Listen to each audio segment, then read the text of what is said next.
Mathematics in daily life. Introduction to profit and loss.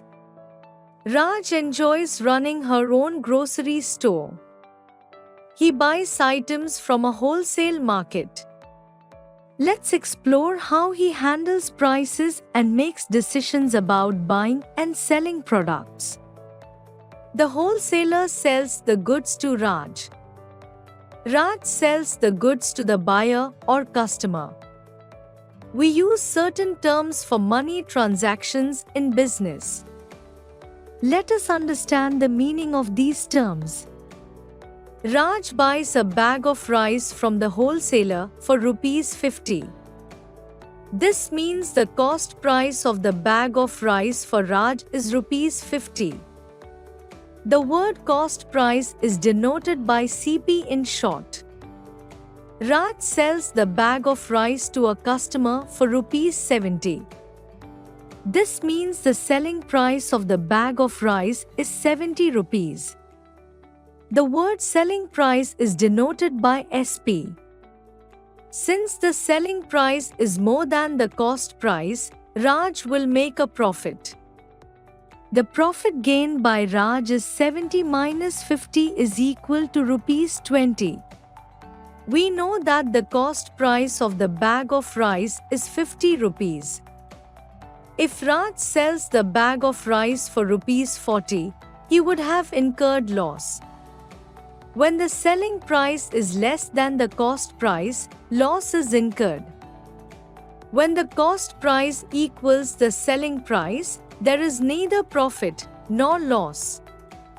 We can say that we gain profit when the selling price is more than the cost price.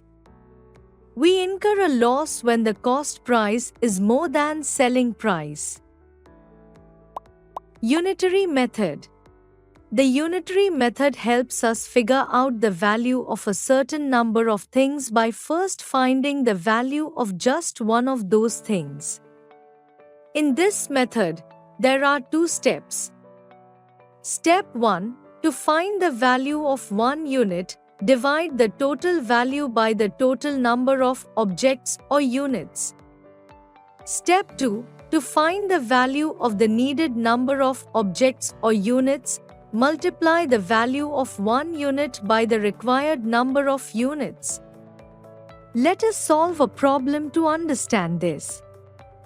If the cost of 10 cricket balls is 850 rupees, then find the price of 2 cricket balls.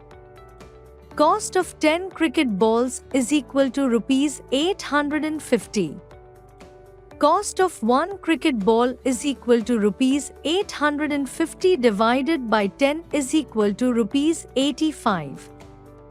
Thus, cost of 2 cricket balls is equal to rupees 85 multiplied by 2, which equals rupees 170.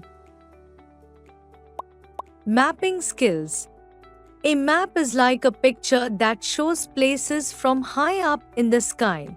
It helps us understand where things are located. Maps have different parts. Title.